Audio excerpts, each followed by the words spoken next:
Dahulu kala, di lembah waktu yang tiada berujung, seorang asura perkasa bernama Banasura, pemuja setia Dewa Siwa, mengukir takdirnya sendiri. Namun keangkuhan yang membalut jiwanya, mendorongnya menantang Basudewa Krishna, sang pelindung semesta. Inilah pula kisah putri jelita yang hatinya terpaut pada pangeran, pujaan hati yang dia temukan dalam mimpinya. Dan Dewa Siwa, terikat oleh janji agung yang telah beliau berikan, berdiri gagah di medan perang, berhadapan langsung dengan Basudewa Krishna itu sendiri. Inilah babad tentang Banasura, sebuah epik agung, kisah yang telah tertulis rapi dalam banyak purana seperti Hariwangsa dan Siwa Purana, kisah yang menenun benang-benang bakti, kebanggaan, cinta dan bentrokan para dewata.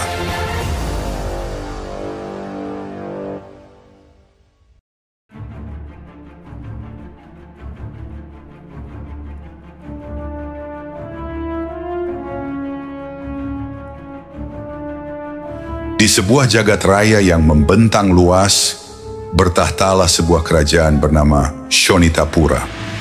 Di sanalah bersemayam seorang raja Asura yang maha perkasa, dialah Banasura. Namanya menggema bukan hanya karena kekuatannya yang tak terhingga dan keberaniannya yang tak tertandingi, melainkan juga karena kekejaman dan kekebalannya dari segala mara bahaya. Ia ditakuti oleh siapapun di seluruh penjuru bumi. Begitu dahsyat kuasanya, sehingga bayangannya sekalipun mampu membuat singgasana para raja bergetar hebat. Bahkan para dewa pun disergap gentar yang mendalam mendengar namanya disebut. Kerajaan Banasura begitu luas, pengaruhnya begitu merajalela, tak seorang pun berani menantang keagungannya. Satu pandangan pada Banasura sudah cukup untuk mengukur kedikdayaan tiada tara yang dimilikinya. Tubuhnya menjulang tinggi, sorot matanya menembus jiwa, dan sikapnya yang senantiasa siaga berperang, tak menyisakan ragu sedikit pun akan kekuatannya. Namun Banasura tidak hanya tersohor karena kekuatan dan keberaniannya. Ia juga dikenal luas karena kesetiaannya yang tak tergoyahkan kepada Dewa Siwa. Ia teguh meyakini bahwa dengan anugerah Dewa Siwa, kekuatannya akan menjadi abadi, tak terkalahkan. Keyakinan inilah yang mendorongnya untuk mengikrarkan sebuah sumpah yang luar biasa, sebuah tapa brata demi meraih kemuliaan yang tiada tara. Bertekad untuk memenuhi hasratnya dan meraih anugerah dari Dewa Siwa, Banasura memulai tapa brata yang sangat berat, berlangsung selama 12 tahun lamanya. Jauh di dalam hutan belantara yang gelap, di tengah kondisi yang keras dan tak bersahabat, ia membenamkan diri dalam pengabdian diri yang luar biasa. Siang dan malam ia bermeditasi, memusatkan pikirannya hanya pada Dewa Siwa, meninggalkan segala bentuk makanan dan minuman. Hanya satu tujuan yang membara di matanya, untuk menyenangkan Sang Mahadewa.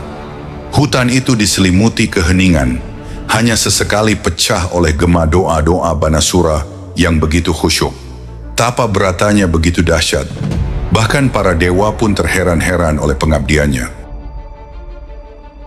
Waktu terus berlalu, namun kesetiaan dan laku tapa Banasura tetap tak tergoyahkan. Semangat dalam tapanya menciptakan energi yang menyebar ke seluruh jagat raya, seolah bumi, langit, dan semesta itu sendiri bergetar, menyambut pengabdiannya yang mendalam. Begitu dalam dan tulusnya tapa brata Banasura, hingga akhirnya Dewa Siwa berkenan kepadanya. Ketika Dewa Siwa menampakkan diri di hadapannya, cahaya ilahi menerangi sekeliling, dan sang dewa memberkahi Banasura dengan janji sebuah anugerah. Banasura memohon bukan satu, melainkan dua anugerah dari Dewa Siwa. Pertama, ia menginginkan kekuatan 1000 tangan, dengan setiap tangan memiliki kekuatan 1000 gajah.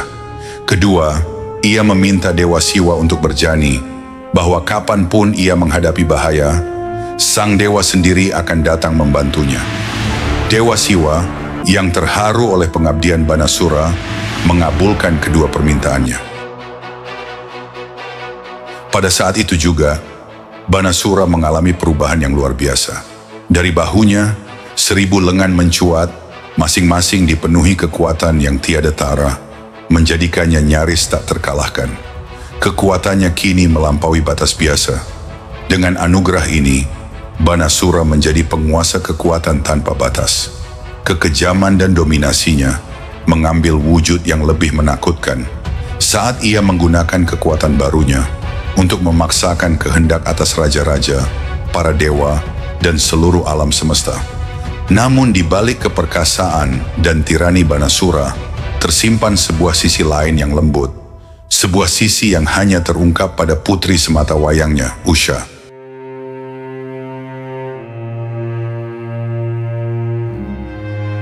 Usha adalah seorang wanita muda dengan paras yang luar biasa indahnya. Mata besarnya yang bercahaya dan senyum lembutnya membuatnya berbeda dari putri-putri lain. Kerendahan hati dan kecerdasannya membuatnya dicintai di kerajaannya. Usha telah menjalani hidupnya di bawah naungan kerajaan dan perlindungan ayahnya.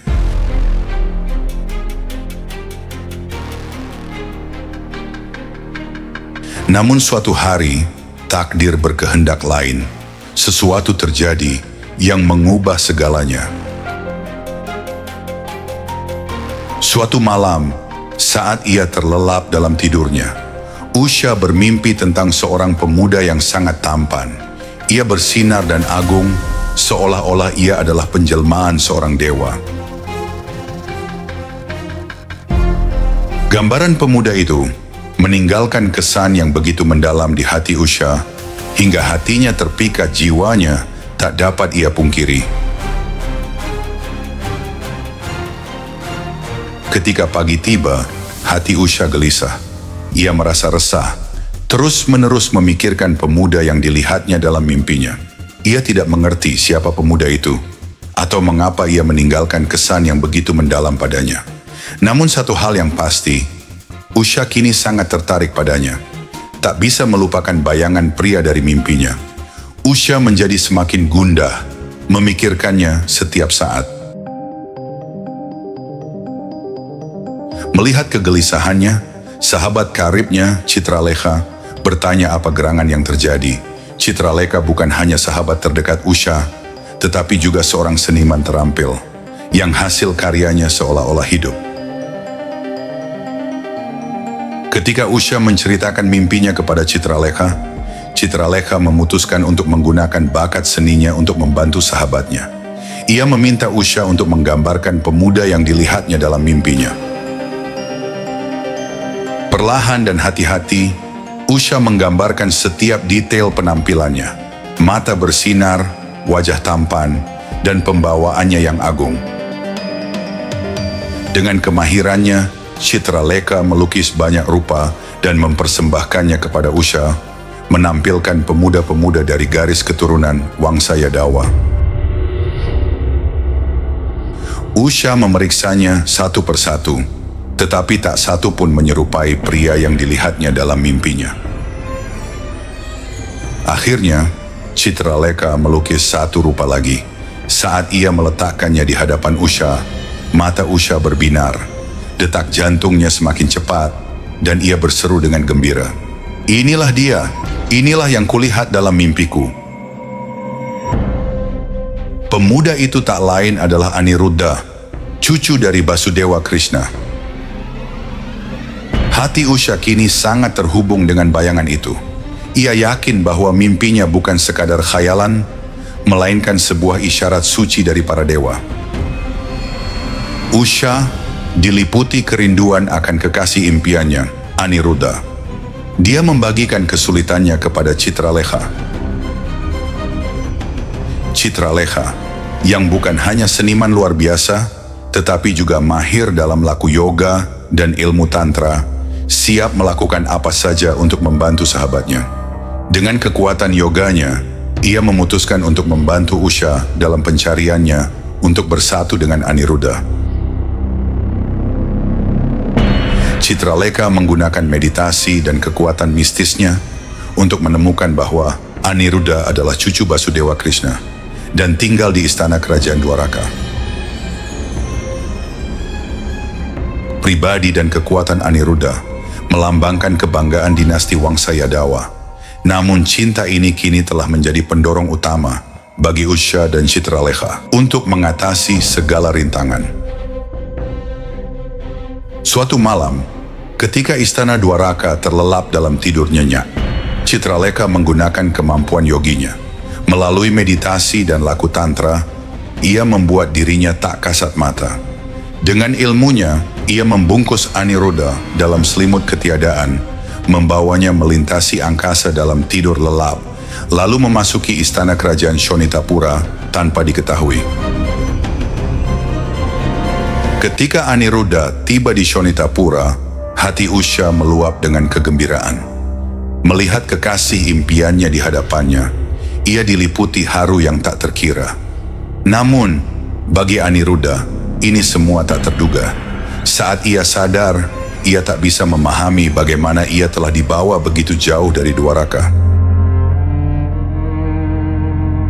Usha mengabdikan diri sepenuhnya kepada Aniruddha. Ia memberinya busana mewah, rangkaian bunga-bunga harum, dan hidangan lezat. Setiap tindakannya mencerminkan cinta dan pengabdiannya yang mendalam.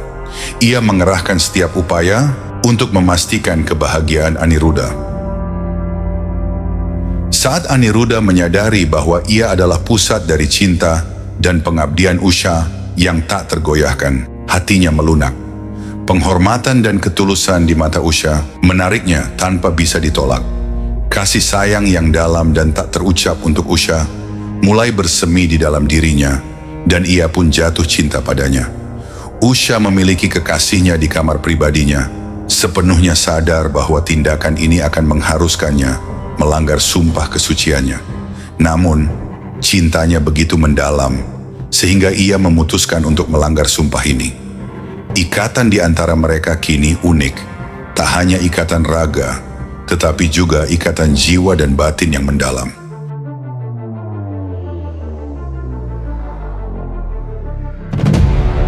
Banasura, Raja Perkasa Shonitapura, yang memerintah dengan kekuatan tak tertandingi dan kerajaan yang luas, tidaklah buta akan tindakan putrinya Usha.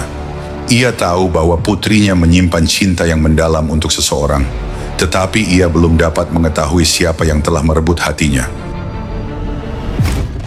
Ketika ia menerima kabar tentang pertemuan rahasia Usha dan Aniruddha, hatinya dipenuhi amarah yang membara. Suatu hari, Banasura menyerbu ke kamar Usha. Ia curiga ada sesuatu yang tidak beres antara putrinya dan kekasih misterius. Dan kecurigaannya terbukti benar ketika ia melihat Usha dan Aniruddha tengah bermain sebuah permainan kuno, tertawa dan tenggelam dalam cinta. Kilauan cinta di wajah Usha tak tertahankan bagi Banasura. Marah membara, ia menerobos masuk ke dalam ruangan. Dengan mantra pengikat mistis bernama Waruna Bandhan, sebuah kekuatan yang tak terlukiskan, Banasura menangkap Aniruddha. Mantra ini begitu dahsyat sehingga membuat kekuatan Aniruddha tak berdaya. Ia tak bisa bergerak seinci pun dan ditawan oleh Banasura. Menyaksikan ini, mata Usha berurai air mata. Hatinya hancur berkeping-keping. Dunia seolah runtuh di hadapan matanya. Ia menyadari bahwa cinta murninya kini telah mencapai titik bahaya. Pikiran Usha dipenuhi dengan duka yang mendalam. Ia bertanya-tanya, apakah ini adalah akhir dari cintanya? Akankah kekasihnya Aniruddha bisa bebas kembali? Banasura menahan Aniruddha sebagai tawanan selama sebulan, merencanakan untuk menggunakan kekuatannya yang luar biasa untuk menghancurkannya. Ketika kabar penawanan Aniruddha mencapai Resi Narada, pertapa bijak yang menjadi utusan antara dewa dan manusia, ia memutuskan untuk bertindak cepat. Setelah mendengar insiden tersebut, Narada Muni segera berangkat ke Dwaraka. Lalu ia memberitahu Basudewa Krishna dan para Yadawa bahwa Aniruddha telah dipenjara di Shonitapura. Maka, inilah bagian pertama dari kisah epik Banasura. Kami akan segera kembali dengan bagian selanjutnya, di mana kita akan menjelajahi bagaimana pasukan Basudewa Krishna maju untuk menyelamatkan Aniruddha, menyulut perang besar melawan kekuatan dahsyat Banasura. Dan bagaimana Dewa Siwa sendiri akan memasuki medan perang untuk melindungi pemuja setianya dalam sebuah pertempuran yang akan mengguncang 3 alam. Terima kasih telah bergabung bersama kami dalam Babat Agung ini. Tetaplah bersama kami untuk kelanjutan kisah legendaris ini.